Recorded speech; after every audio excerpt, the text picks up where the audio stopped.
Hey everybody, Cap here. Welcome to Not the Basement for your March 2025 Model Railroad update. We're having our spring thaw, or false spring thaw, and some rain. So my sump crock is obnoxiously loud as water runs into it. What we're going to talk about today is, firstly, flat car loads, how I add weight to them, and how I make it appear that they're chained down on the flat car. Then I'm going to talk a little bit about my cabooses, although I model a modern era railroad because words are difficult for me. I do like a caboose on the back end of the train. So, hey, let's get started. Okay guys, well, obviously, as we work with flat cars, it's difficult for the manufacturer of model railroad equipment, especially in smaller scales, to have a flat car weigh a decent amount. We know the NMRA have standards for these kinds of things, and they suggest in their so-called standard that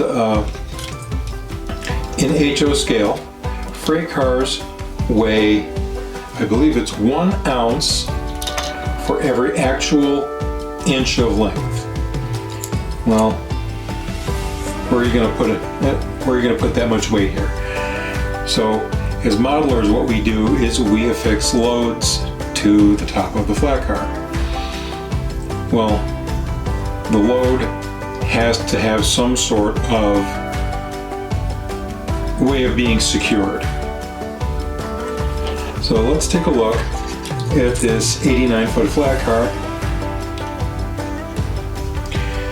It's got two 5-ton Army trucks, both of which are now obsolete because I'm old.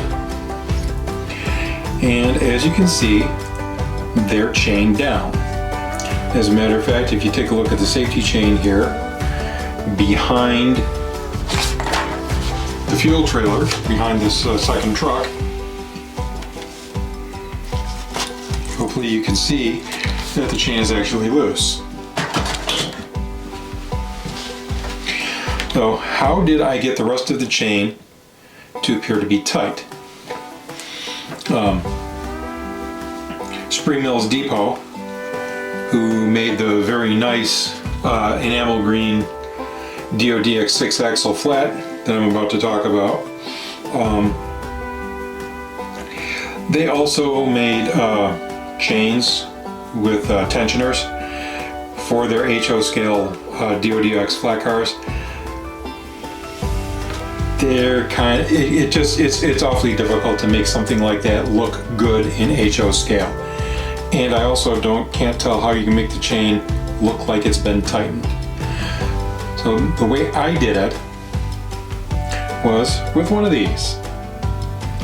I wrapped a rubber band around the handle on a pair of needle nose pliers,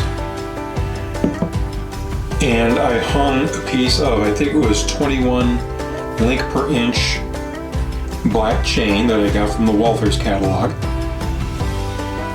And I simply ran a bead of thin CA adhesive down the length of the chain.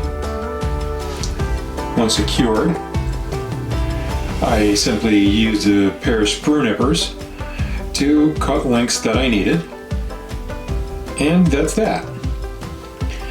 Now, obviously,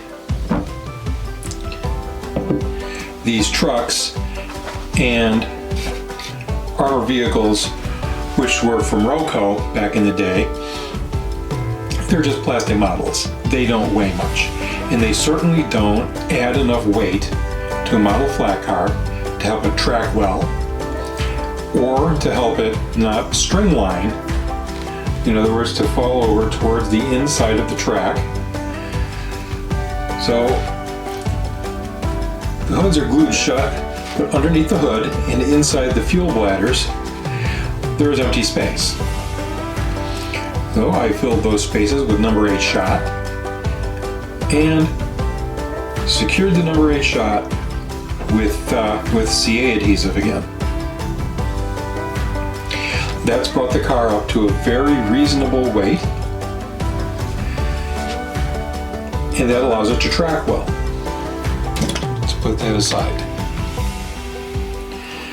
And like I said, Spring Mills Depot is now made, finally, after 10 years of working on it, made a run of these really beautifully detailed modern 6-axle DODX flat cars. They weren't available when I was a college student, so I had to use the wrong flat car. I'll get some debonder and remove the Combat Engineer vehicles and the Armored Vehicle Launch bridges from the MTTX flats and put something else on those flats. But again, I'll glue them in place and utilize the chain to make it look like the tanks are chained down on the flat car. And again, I did the same thing. I added weight to the interior of the tank. In this case, I used the self-stick weights that have double-sided foam tape underneath them. They're in 1/4 ounce sections. And I think I put 1 ounce or even 1 1/4 ounces on the inside of each of the tanks. And again, that brings the flat car up to a very nice, reasonable weight, causing it to track well and roll smoothly.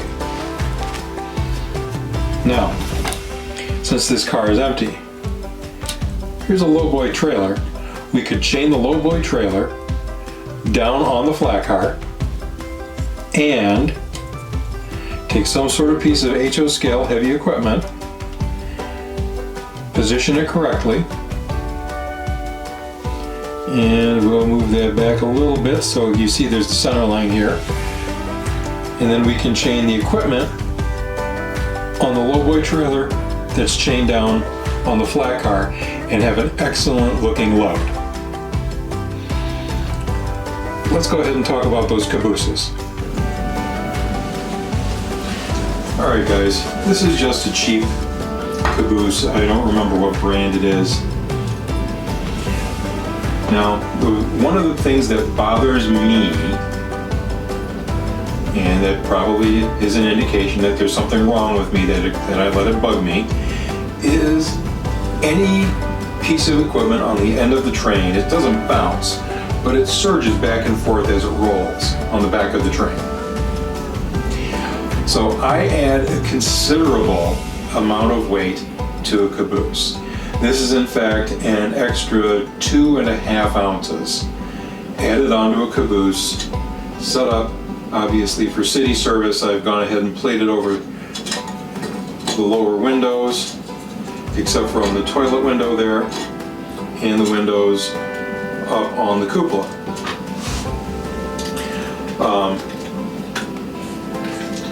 I know modern railroads tend to not use cabooses, they use shoving platforms, but